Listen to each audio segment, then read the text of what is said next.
ბალახის ფერი, ერთტომეული, იმედის ციკსაც გავს და იმედის კუნძულსაც. როგორც სურდათ, ისე მართა მუსიკალური ფენომენი. სადგას ის, რაზეა დაფუძნებული მისი ყოველხატული ერთეული, სახეებით, შინაარსობრივი სიღრმით. ადამიანები, რომლებსაც შეუძლიათ გაიმეორონ ეს სიტყვები და თქვენ ხართ ერთმანეთს. თქვენ ცნავდნენ და მაშინ თქვი, რა მართალი კაცია. მადლობელი ვარ, რომ თქვენ აპირებთ ასეთი ღონისძიებების შესანიშნავი პიროვნება, ნათელი კაცი, ნათელი. ბატონი ვასილი გახდა ჩვენთვის შთაგონებების წყარო, რომ დაგვეწყო მსგავსი შეხვედრების ორგანიზება და რომელსაც დავარქვით ძველი თბილისის საღამოები. მე მინდა გითხრათ, რომ ალბათ ნაწილმა იცის, ნაწილმა არ იცით, როგორ მოხდა ჩვენი ერთმანეთთან დაკავშირება და გაცნობა. ეს იყო 9 მაისი, მიმდინარე წლის 9 მაისი, როდესაც მე რამდენიმე ჩემს მეგობართან ერთად ბატონ ვასილს ვეწვიე სახლში, რათა მიმელოცა გამარჯვების დღე, თუმცა ჩემთან სამარცხვინოდ და სამწუხაროდ მე მისვლამდე ბატონი ვასილის შესახებ მხოლოდ ვიცოდი ის, რომ ბატონი ვასილი იყო მეორე მსოფლიო ომის ვეტერანი. რაც თავისთავად რა თქმა უნდა მეორე მსოფლიო ომის ვეტერანობა ძალიან დიდ პატივისცემისა და უდიდესი ქედისმოქმედის საფუძველი არის, მაგრამ მალევე ოჯახში სტუმრობისას აღმოვაჩინე, რომ მეორე მსოფლიო ომის ვეტერანობა ბატონი ვასილისთვის მხოლოდ ერთ-ერთი უკაცრავად ერთ-ერთი დიდი ღირსება ყოფილა. და აქედან გამომდინარე, ჩვენ გადაწყვეტილება არ მიგვიღია, ეს უბრალოდ ეს უნებლიეთ მოხდა, ნამდვილად უდიდესი რაღაცა სუხე საკვები მოქცა ფიქრისთვის ბატონმა ვასილმა და ერთმანეთთან ჩვენ მეგობრები დღეს აქ ვინც მუშაობთ განმგეობაში ვსაუბრობდით, რომ იცით, კარგია, რაც შეგვიძლია ვაკეთებთ ბატონო სახურავი თუ გადაიხადა გადავხურავთ იქ რაღაცა საჰაერო სავენტილიაციო, მაგრამ ამაზე ალბათ გაჩერება არის ძალიან დიდი ცოდვა მაშინ, როდესაც თურმე ბატონი ვასილ გვეტაძესნაირი ხალხი არსებობს შენავე რაიონში, ცხოვრობს, აქტიურად მუშაობს, წერს და ჩვენ არანაირ ყურადღებას არ ვიჩენთ.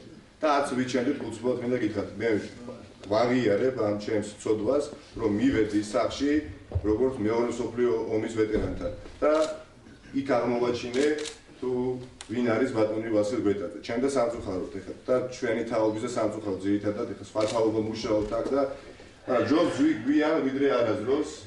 მე ძალიან ახლოს ვიცნობ ვასილ გვეტაძეს, მის პოეზიას, მის პიროვნებას. არის ბრწყინვალე ადამიანი, შესანიშნავი პოეტი. უღრმესი პატივისცემით ვარ განწყობილი ამ შესანიშნავ კაცთან. მაგრამ ეს არ არის კიდე მთავარი. მე გამაოცა დღევანდელმა დღემ. არ გინდა მოვიფიქრო. როგორ უნდა გიყვარდეს პოეზია და შემოქმედი ადამიანი, რომ აი ესეც აღარ მოვაწყო. გაუმარჯოს ჩვენ ძვირფას ნიკას. ეს არის საოცარი პიროვნება, ეთყობა, რომ აი ეგეთი ხალხი უნდა იყოს ამ ქვეყანაზე. აი ესეთი გამგებლები უნდა იყვნენ. თაწმინდის გამგეობამ ჩაიფიქრა მშვენიერი რამ. ყოველ შაბათს გამართოს შეხვედრა გამოჩენილ ხელოვნების მუშაკებთან. ეს მუშაკი ძალიან ძველი სიტყვაა და შეიძლება სამჭოური, მაგრამ ხელოვნების წარმომადგენლები სრულიად უსამართლოდ მივიწყებულნი ამ ბოლო დროს მართლა გახსენების და მოფერების ღირსნი არიან. მე მიხარია, რომ ნიკა მელიამ ეს მშვენიერი ღონისძიება ჩაიფიქრა, იგი გაგრძელდება და მე სიამოვნებით დავესწრებ. მე ვფიქრობ, ძალიან კარგია ეს ახალგაზრდობისათვის განსაკუთრებით და ძველი გაზრდობისთვისაც, რომლებსაც თავიანთ წარსულს გაახსენებს და გარდა სიკეთისა და სიჯანსაღისა ადამიანის სულს ეს მეც არაფერს შემატებს, მხოლოდ სიკეთეს, სიჩანსაღეს და დიდებულ ამბავს.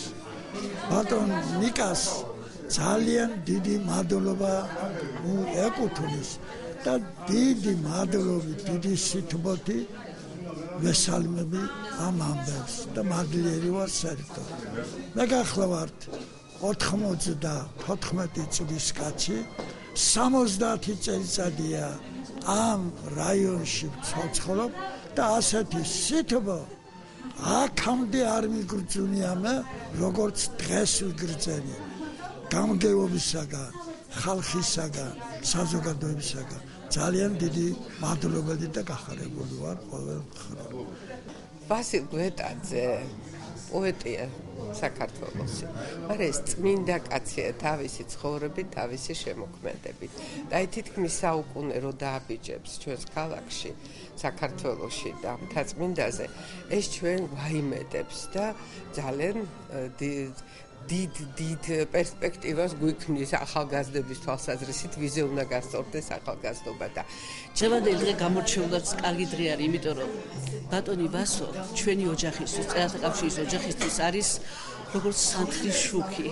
აი მისი ჭაღარაც, მისი ლექსის ყოველი სტრიქონი, მისი ცხოვრების გზა იმისი ნიმუშია თუ როგორ უნდა იყოს პოეტი და როგორ უნდა გალიო ადამიანმა თითქმის საუკუნეს როგორ უნდა მიაღწიო და ერთი ხინჯიც კი არ ქონდეს არჩეს მკითხველს და არჩეს კოლეგებს. ეს არის საოცარ დიდი ბედნიერება და დღევანდელი დღის ყველა ორგანიზატორს მე მინდა მადლობა უთხრა რომ ბატონ ვასოს ასეთი ლამაზი დღე აჩუქეს. ძალიან კარგი დღე იყო. ბატონმა ნიკამ მოიფიქრა რომ საღამოები იყოს ძალიან ხშირი. შაბათობით იყოს ეს საღამოები და ეს იქნება მთელი საქართველოს სიხარული. იმიტომ რომ დაიწყება თაწმინდის გამგეობიდან და ყველა გამგეობა მე მგონი აყვება ამ კეთილშობილურ საქმეს. იმდენად აყვება, რამდენადაც თვითონ შეეძლებათ ამის გაკეთება, იმიტომ რომ ყველა რაიონს თავისი სასახელო და საყვარელი მოხუცები ყავთ. ხო და რა ვიცი ხა. ამაზე ულამაზესი რა იქნება ჩვენთვის. მე მგონი არც არაფერი და მთელ საქართველოში რო გავრცელდება ეს ამბავი არა, იქნება ულამაზესი. იმიტომ რომ ახალგაზრდები ისწავლიან ხნიერი ხალხის მოფერებას.